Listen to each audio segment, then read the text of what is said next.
आज मैं दुबई जा रहा था। घर के अखराजात जिम्मेदारियों से तंग आकर मजबूरन मैंने ये फैसला किया था। अपनी बहनों और माँ की तरफ नजर पड़ी तो एक बार मेरा दिल डोलने लगा था। सोचने पर मजबूर हो गया, क्या जी मेरा फैसला सही है? अपनी जवान बहनों और बूढ़ी माँ को छोड़कर जा रहा हूँ। मेरे बगैर कौन उनका सहारा बनेगा? कौन मेरे बाद उनका ख्याल रखेगा? मगर फिर मैंने अपने दिल को मजबूत करता बारीक कदमों के साथ घर से बाहर निकल कर खड़ा हो गया था, जहाँ पर मेरा दोस्त अपनी गाड़ी लेकर आने वाला था। थोड़ी देर के बाद जुनैद आ गया। वो मेरी माँ से मिलकर इन्हें बहुत सारी तसल्ली और दिलासे देने लगा। वहाँ जाते ही उसे काम पर लगा दूंगा। अम्मा उसे ढेरों दुआएं देकर हम दोनों को रुखसत किया था। जुनैद ने अपनी दोस्ती खूब निभाई थी, अपना कहा सच कर दिखाया था। अभी कुछ वक्त पहले तक मैं जरा जरा सी जरूरत को पूरा करने के लिए हलकान होता रहता था, पूरा पूरा दिन मजदूरी करता रहा था, मगर फिर भी इतने पैसे न कमा पाता कि घर के अखराजात और अम्मा की दवाई मुकम्मल कर पाता। अगर जिस दिन ये दोनों काम हो जाते तब नई परेशानी मेरे सामने आकर खड़ी हो जाती। मुझ पर 7 बहनों की जिम्मेदारी थी। वो सभी जवान थी, शादी की उम्र को पहुंच गई थी। इन सब को उनके घर में रुखसत करना था, मुनासिब जहेज देकर शादी करनी थी। ये सब कैसे होता? सोच सोच कर रातों की नींदें उड़ चुकी थी। उस दिन मैं काम पर था जब ठेकेदार ने मुझे आवाज़ दी। मैं उस वक्त उसकी बात सुन नहीं सका, मैं अपने ही ख्यालों में खोया हुआ था। जब उसने मुझे दोबारा आवाज़ दी और मेरे ना सुनने पर मुझे गालियाँ देने लगा कि मैं उसे नज़रअंदाज कर रहा हूँ, उसकी बात नहीं सुन पा रहा। उसने जब गाली दी तो मुझे बहुत गुस्सा आया। मैंने आओ देखा ना था उस पर पल पड़ा। उस वक्त मैं ये भूल गया कि मैं एक मामूली मजदूर हूँ और ये ठेकेदार है। अगर उसने मुझे काम से निकाल दिया तो मुझे दोबारा कौन काम देगा? हम दोनों लड़ते हुए वहाँ से दूर आ गए थे। रोड के करीब पहुंचे तो अचानक से एक गाड़ी मेरे पास आकर रुकी। गाड़ी में से जुनैद निकलते हुए देखकर मैं हैरान तो रह गया था, वो बहुत बदल गया था। मगर फिर भी मैंने उसे पहली नज़र में पहचान लिया। वो मेरा दोस्त है, मेरा जिगरी यार, जो कई साल पहले दुबई चला गया था और फिर मेरा उसके साथ कोई राब्ता नहीं हो सका था। उसने मुझे गले से लगा लिया। तब वो ठेकेदार मुझे और ज़्यादा गाली देने लगा, मुझे पुलिस के धमकियाँ देने लगा। असल में जुनैद ने ही मामला रफा दफा किया था। जुनैद को अपने सामने देखकर मैं तो अपना गुस्सा भी भूल गया था। उसे अपने घर लेकर आ गया। मेरे घर की हालत देखकर उसकी हालत रंजीदा हो गई थी। तुम अभी तक वहीं के वहीं हो। मुझे लगा था कि तुम तालीम मुकम्मल करके अच्छी नौकरी कर रहे होगे, अपनी ज़िंदगी अच्छे तरीके से गुजार रहे होगे, मगर तुम तो वैसे ही हो जैसे मैं तुम्हें छोड़ कर गया था। उसकी बात पर मेरी आंखों में आंसू आ गए थे। मुझे तालीम दरमियान में छोड़नी पड़ी। अब्बा के इंतकाल के बाद सारी जिम्मेदारी मुझ पर आन पड़ी। काफ़ी देर हम दोनों के बीच खामोशी छाई रही। फिर उसने फैसला किया कि मुझे अपने साथ दुबई लेकर जाएगा। पहले पहल तो मैं उसकी बात पर बेतवार था, शायद वो यूं बोल रहा है। आजकल के ज़माने में कौन किसी का सोचता है, चाहे कोई कितना करीबी रिश्तेदार क्यों ना हो। मगर फिर जब उसने सच में भाग दौड़ करके वो अपने पास से पैसे खर्च करके मेरा अपने साथ जाने का इंतजाम कर लिया, तो मेरी खुशी से ज़मीन पर पाँव नहीं टिक रहे थे। और अब मैं दुबई की सारी ज़मीन पाता ये फैसला करके आया था कि मैं जान तोड़ मेहनत करूंगा, अपने खानदान को खुशहाली देने के लिए जो करना पड़ा करूंगा। मैंने दिन रात एक कर दिया था, हर वक्त अपने काम में ही मसरूफ रहता, ओवर टाइम भी लगाने लगा था और कुछ महीनों में ही मैं इस काबिल हो गया था कि अपने घर की हालत भी सुधार सकता और एक दो बहनों का जहेज तैयार करके उनकी शादी भी कर सकता। अब मैं खुद को पुरस्कून महसूस करने लगा था। ऐसे लग रहा था जैसे सारी परेशानियां एक एक करके खत्म हो जाएंगी। रोजाना माँ और बहनों से बात करता और रोजाना वो मुझे दुआएं देती। उनसे बात करके मैं खुद में एक नई ताकत महसूस करने लगता। दिन महीनों में और महीने सालों में बदल गए। मैंने अपनी सारी जिम्मेदारियां पूरी कर ली। अपनी सभी बहनों को उनके घर में रुखसत कर दिया था। दुबई की चकाचौंध और सराई हवाओं में अपनी जवानी के बेहतरीन 20 साल गुजारने के बाद जब मैंने वापसी का कसद किया तो मेरे बैग में सिर्फ कपड़े ही नहीं थे, बल्कि अनगिनत यादें और थकन के वो सार थे जो वक्त के गर्द बनकर मेरे चेहरे पर जम चुके थे। 7 बहनों की शादियां, उनके घरों की इबादतकारी और माँ की दुआओं के साए में मैंने अपनी ज़िंदगी का एक बड़ा मकसद पूरा कर लिया था। अब मेरी उम्र 40 वर्ष के हिस्से को छू रही थी। घर पहुंचा तो मंजर बदल चुका था। वो बहनें जिनकी गुड़िया जैसे चेहरों को छोड़कर गया था अब अपने अपने बच्चों के साथ खुश खुरम थी। यहाँ के चेहरे पर दुनिया गहरी हो गई थी, मगर उनकी आंखों में मेरे लिए वो पुरानी तड़प अब भी बाकी थी। एक शाम जब हम सेन में बैठे चाय पी रहे थे तो माँ ने नहायत संजीदगी से मेरे मुस्तकबिल की बात छेड़ी। उनका इसरार था कि अब मेरी ज़िंदगी में कोई शरीक हयात नहीं चाहिए जो मेरी तन्हाइयों का मुदावा कर सके। मैंने कुछ कहने की कोशिश की, अपनी उम्र और गुजरे वक्त का हवाला देना चाहा, मगर माँ के सामने मेरी एक ना चली। चंद ही हफ्तों में मेरी ज़िंदगी का नया बाब शुरू हुआ। जैनब जो एक हादसे में अपने वालिदैन को खो चुकी थी मेरी ज़िंदगी में आई। जब पहली बार मैंने उसे देखा तो मेरा दिल एक अजीब सी कैफियत से दो चार हुआ। वो सिर्फ 18 बरस की थी, बिल्कुल एक खिलती हुई कली की तरह, मगर उसके चेहरे पर छाई हुई जर्दी और आंखों का खौफ कुछ और ही कहानी सुना रहा था। वो इस घर में आ तो गई थी, मगर उसका वजूद शायद अब भी माजी के किसी गहरे साए में कैद था। शादी के इब्तदाई दिन मेरे लिए बड़े हैरानकुन थे। मैंने सोचा था कि वो मेरे घर को रौनक बख्शेगी, मगर वो तो खुद एक सहमे हुए साए की तरह दीवारों से लगकर रहती। वो घर के हर कोने में यूं चलती जैसे किसी ने उसे यहाँ जबरदस्ती कैद कर रखा हो। सबसे अजीब बात उसका रवैया था, वो हर वक्त अपनी अम्मी और डैडी की याद में गुम रहती। कभी कभी तो मुझे यूं लगता कि वो इस हकीकत को तस्लीम ही नहीं कर पा रही कि वो अब एक ब्याही हुई औरत है। वो हर छोटी बात पर यूं सहमी रहती जैसे कोई उसे अभी डांट देगा। मैंने कई बार कोशिश की उसके दिल का हाल जान सकूं, उसे मुख्तलिफ तारीफ दी, उसे खुश करने की कोशिश की, मगर उसकी आंखों में जमी बर्फ पिघलने का नाम नहीं ले रही थी। वो मुझसे बात करते हुए नजरें नहीं मिला पाती थी। उसकी आवाज़ में एक लरज़ा होता था जो मुझे बेचैन कर देता। उसका हर वक्त सहमा सहमा रहना, अपने वालिदैन को पुकारना, घर के लोगों से कतराना, ये सब मेरे लिए एक पहेली बन चुका था। मैं 40 साल का तजर्बाकार मर्द एक 18 साल लड़की जहन की गुत्थियां सुलझाने में नाकाम हो रहा था। मगर एहसास हुआ कि इस यतीम बच्ची ने शायद ज़िंदगी में कभी तहफ़्फ़ुज़ महसूस ही नहीं किया था। वालिदैन के चले जाने के बाद उस पर क्या गुजरी थी ये कोई नहीं जानता था। वो हर वक्त किसी गैबी खौफ के साए में रहती। उसे शायद लगता था कि ज़िंदगी सिर्फ एक समझौता है, जहाँ उसे सिर्फ दूसरों के अहकामात मानने। वो मेरी बीवी तो बन गई थी, लेकिन उसके और मेरे दरमियान उम्र की एक ऐसी खलीज थी जिससे पाटना नामुमकिन महसूस हो रहा था। वो मुझे शोहर के बजाय शायद एक सख्त गिर मुआफ़ समझ रही थी। उसी दौरान दुबई से मेरे पुराने कफील का फ़ोन आया। वहाँ मेरा काम दोबारा शुरू हो रहा था और मेरी मौजूदगी लाजमी थी। मैं एक दोह में फंस गया था। एक तरफ मेरा वो घर था जिसे मैंने अपनी मेहनत से सींचा था, और दूसरी तरफ ये नाजुक सी लड़की जिसकी जिम्मेदारी अब मेरे कंधों पर थी। मैं उसकी मौजूदा ज़हनी हालत में जहाँ माँ के पास नहीं छोड़ सकता था। मुझे डर था कि मेरी गैर मौजूदगी में उसका खौफ उसे पागल ना कर दे। उसे तन्हाई नहीं, बल्कि एक ऐसी तवज्जो की ज़रूरत थी जो उसे ये यकीन दिला सके कि वो अब अकेली नहीं है। मैंने सोचा कि दुबई के पुरसकून और अलग थलग माहौल में जहाँ सिर्फ मैं और वो होंगे, शायद उसका डर खत्म हो सके। वहाँ उसे वो वक्त मिल सकेगा जो जहाँ मुश्तरका खानदानी निज़ाम में मुमकिन नहीं था। मैं चाहता था वो ज़िंदगी को एक नए ज़ाविये से देखे। उसे उस घुटन ज़दा माहौल से निकलना ज़रूरी था जहाँ हर दीवार उसे उसकी यतीमी और बेबसी की याद दिलाती थी। मैंने खामोशी से तमाम कागजी कार्रवाई मुकम्मल की। जब पासपोर्ट और वीज़ा बनकर आ गए तो मैंने उसे बताया कि हम बहुत जल्द यहाँ से दूर जा रहे हैं। उसकी आंखों में एक लम्हे के लिए हैरत चमकी, फिर वही पुराना खौफ लौट आया। वो शायद डर रही थी कि एक अजनबी ज़मीन पर वो कैसे गुजारे करेगी, मगर मेरा इरादा पुख्ता था। मैं उसे उस अंधेरे से निकाल कर रोशनी में लाना चाहता था। मैंने उसे यकीन दिलाया कि वहाँ उसे किसी बात का डर नहीं होगा। मैंने तैयार कर लिया था कि मैं उसकी खामोशी की ज़ुबान समझूंगा, उसके आंसू को मुस्कुराहट में बदलूंगा, और उसे वो तमाम खुशियाँ दूंगा जो उससे उसके बचपन में छीन ली गई थी। अब मेरा मकसद सिर्फ पैसा कमाना नहीं था, बल्कि एक मुरझाई हुई ज़िंदगी को दोबारा से महकाना था। मैं उसे अपने पास बुला रहा था ताकि किसी खौफ के बगैर सांस ले सके। उसे एहसास हो गया उसका सहारा अब टूटने वाला नहीं है। वतन वापसी का वो अरसा जो खुशियों के लिए वक्फ होना चाहिए था, मेरे लिए एक नई ज़हनी कशमकश का बायस बन गया। मेरी शादी ज़ैनब से तो हो गई थी, मगर उस रिश्ते में तो वो तवाज़ुन नहीं था जो एक आम मियाँ बीवी के दरमियान होता है।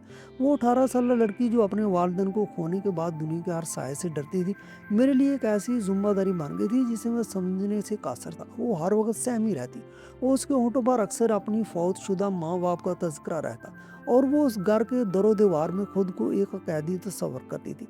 मुझे अक्सर महसूस होता कि वो इस रिश्ते से खुश नहीं है, मगर परदेश का बुलावा एक ऐसी हकीकत थी जिससे मैं मुंह नहीं मोड़ सकता था। घर के अखराजात अब भी जारी थे। बहनों की शादियों के बाद उनके समाजी मामलात, फिर बूढ़ी माँ की देखभाल के लिए माली इस्तेहकाम जरूरी था। मेरा वीज़ा खत्म होने वाला था और कंपनी की तरफ से मुसलसल पैगामात आ रहे थे। मैंने बहुत सोचा कि जैनब को साथ ले जाऊं, उसके लिए तगदो भी की, मगर कुछ कानूनी पेचीदगियों और वीज़ा प्रोसेस में ताखीर की वजह से ये फौरी तौर पर मुमकिन ना हो सका। रवानगी का दिन करीब आया तो मेरा दिल बहुत बोझल था। मैंने जैनब को समझाने की बहुत कोशिश की, उसे यकीन दिलाया कि ये जुदाई आर्जी है। मैं वहाँ जाते ही उसके कागजात मुकम्मल करूँगा और उसे अपने पास बुला लूँगा। वो उस वक्त भी खामोश रही। उसकी बड़ी बड़ी आंखों में आंसू तैर रहे थे, मगर वो हमेशा की तरह लब से खड़ी रही।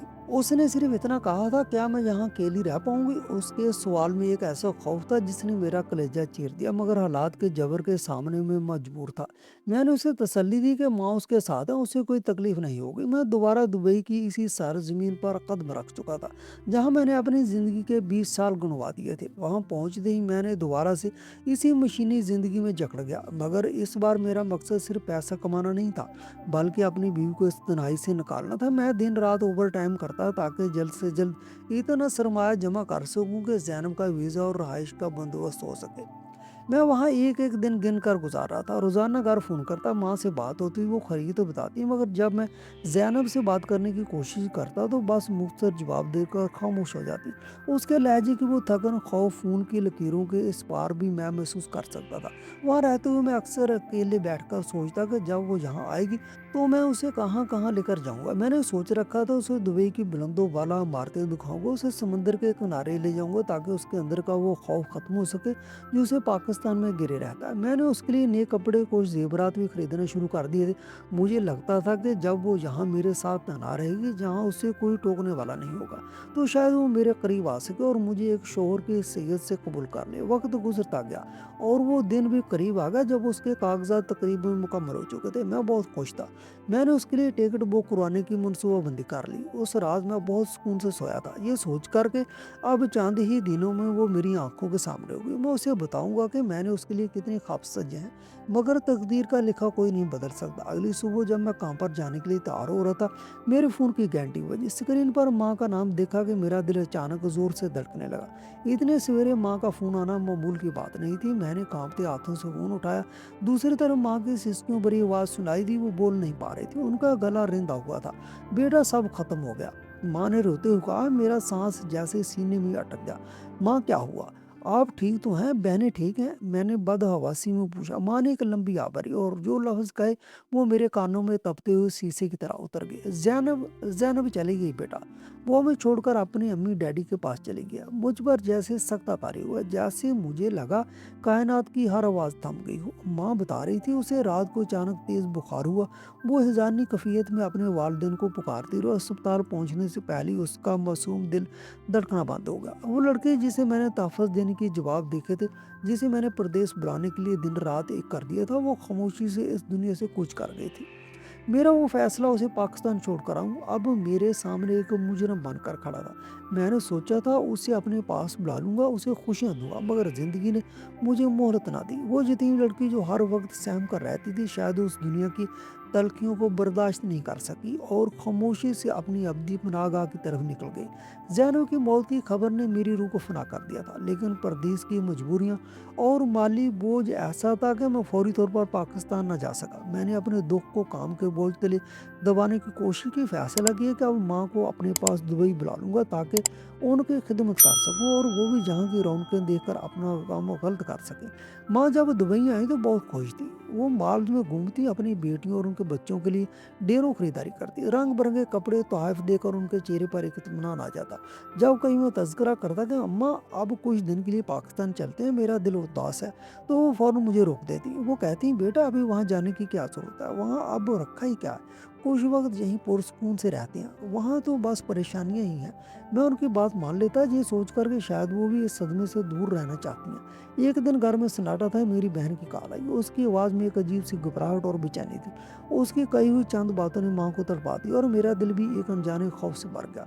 अब मुझसे मजीद सब्र ना हो सका। मेरी बीवी की याद, उसकी वो खामोश आंखें, उसकी कब्र देखने की तड़प मुझ पर हावी हो गई। मैंने माँ की एक ना सुनी, वापसी का टिकट कटवा लिया। हम पाकिस्तान पहुंचे तो मेरा पहला सवाल यही था कि मुझे जैनब की कब्र पर ले जाया जाए। माँ के लहजे में एक अजीब सी लर्जिश आ गई थी। वो टाल मटोल से काम लेने लगी। कभी कहते कि रास्ता भूल गई हैं, कभी कहते कि अभी शाम हो रही है, कल चलेंगे। लेकिन मेरे इसरार पर वो मुझे एक पुराने उजड़े हुए कब्रिस्तान ले गई। वहाँ एक कोने में एक कच्ची सी टूटी फूटी कब्र थी, जिसके सराहने कोई कतबा नहीं था, कोई नामो निशान नहीं था। माँ ने इशारा किया, यही जैनब की कब्र है। मैं वहाँ बैठ गया, मिट्टी को छुआ, लेकिन मेरा दिल गवाही नहीं दे रहा था। वो कब्र देखकर यूं लग रहा था जैसे उससे बने कई दहाइयां गुजर चुकी हैं। कब्रिस्तान से वापसी पर मेरी मुलाकात वहाँ के बूढ़े गोरकन से हुई। मैंने उससे पूछा, बाबा ये जो कच्ची कब्र है, ये कब किया? उसने धुंधली आंखों से मुझे देखा और कहने लगा, बेटा ये कब्र तो बहुत पुरानी है, शायद 20-25 साल पुरानी। उसमें तो कोई बुजुर्ग दफन थे। उसकी बात सुनकर मेरे पैरों तले तले से ज़मीन निकल गई। मेरी बीवी को मरे तो अभी चंद साल ही हुए थे, फिर माँ ने मुझसे इतना बड़ा झूठ क्यों बोला? वो किसकी कब्र थी जिस पर मैंने आंसू बहाए? मेरे ज़हन में शकूक के साँप पलने लगे। घर आकर मैंने वो कमरा खोला जो बरसों से बंद था। ये वही कमरा था जहाँ ज़ैनब रहती थी। मैंने अलमारियों की दराज़ों की तलाशी लेना शुरू की, जैसे मैं किसी सच की तलाश में हूँ। अचानक एक पुराने ट्रंक के नीचे से मुझे एक डायरी मिली। उसके सफ़ात आंसू से भीगे हुए थे और तहरीर ज़ैनब की थी। लरजते हाथों से जब मैंने उसे पढ़ना शुरू किया तो मेरे होश उड़ गए। उसने लिखा था कि मेरे जाने के बाद मेरी माँ और बहनों ने उस पर जुल्म की इंतहा कर दी थी। उसे बात बात पर ताने दिए जाते, उसे यतीम और बोझ कहा जाता और उसके घर के खादमों से बदतर काम लिया जाता था। उसने लिखा था, मुझे अपनी जान का खतरा है, ये लोग मुझे जीने नहीं देंगे। मैं ये घर छोड़कर जा रही हूँ, शायद कहीं मुझे पनाह मिल जाए। मेरा सर चकराने लगा। मैं दीवाना वार उसके पुराने मोहल्ले की तरफ भागा जहाँ उसके वालिदैन रहते थे। गलियों में खाक छानते हुए लोगों से पूछते पूछते मैं एक नहायत शिकस्ता और बदबूदार बस्ती में पहुंचा जहाँ एक खस्ता हाल झोंपड़ी के बाहर वो बैठी थी। उसकी हालत देखकर मैं पहचान न सका, वो हड्डियों का ढांचा बन चुकी थी। मैले कुचैले कपड़े, आंखों में वही पुराना डर, मगर इस बार वो डर और भी गहरा था। उसकी गोद में एक छोटा सा बच्चा था, और मेरा बच्चा, जिसकी पैदाइश और वजूद से मैं बिल्कुल बेखबर रखा गया था। मैंने उसे संभाला, उसी और अपने बच्चे को लेकर जब घर पहुंचा तो कहराम बच गया। माँ ने जब ज़ैनब को जिंदा अपने सामने देखा तो उनके रंग उड़ गए। वो फर्श पर बैठकर रोने लगी और एतराफ़ करने लगी कि उन्होंने ये सब क्यों किया। उन्होंने कहा, बेटा मुझे डर था कि कहीं तुम अपनी बीवी की बातों में आकर हमें न भूल जाओ। मुझे डर था वो तुम्हें हमसे दूर कर देगी और तुम हमें अपनी बहनों को छोड़ दोगे। तुम्हारे अलावा हमारा कौन था? तुम ही तो हमारा सहारा हो। इसलिए मैंने ये झूठा ड्रामा रचाया। मेरे सामने मेरी वो माँ बैठी थी जिसके पाँव तले मैं जन्नत तलाश करता था। लेकिन आज इसी माँ ने मेरी जन्नत यानी मेरे घर को उजाड़ने में कोई कसर नहीं छोड़ी थी। मेरे हाथ में वो मासूम बच्चा था जो अपने ही बाप की पहचान से महरूम रहा, और वो बीवी थी जिसे जिंदा दरगोर कर दिया गया था। माँ बार बार कह रही थी कि उन्होंने ये सब अपनी बेटियों के मुस्तकबिल और मेरी तवज्जो हासिल करने के डर से किया। ज़ैनब ने भी, जिसका दिल अभी भी इस मासूम बच्ची जैसा था, अपनी सास की हालत देखकर मुझे इशारा किया कि मैं इन्हें माफ़ कर दूं। आखिरकार मैंने बोझल दिल के साथ इन्हें माफ़ कर दिया, क्योंकि वो मेरी माँ थी। उनके बगैर मेरा वजूद अधूरा था। मैंने फैसला किया कि अब मैं दोबारा परदेश नहीं जाऊंगा। जो थोड़ी बहुत जमा पूंजी मैंने दुबई में मेहनत करके कमाई थी, उससे मैंने अपने ही शहर में एक छोटा सा कारोबार शुरू कर लिया। मैं अब अपने बच्चे को अपनी आंखों के सामने पलता हुआ देख रहा था, और ज़ैनब की आंखों से वो पुराना खौफ भी धीरे धीरे खत्म हो रहा था। मैंने अपनी माँ और बहनों की जिम्मेदारी भी पूरी की, मगर अब मेरी तरजीह मेरा अपना घर और मेरी बीवी थी। जिंदगी एक कठिन मोड़ से गुजरकर अब सुकून की तरफ गामजन थी, जहाँ मोहब्बत और माफ़ी ने नफरत के जख्मों को भर दिया था।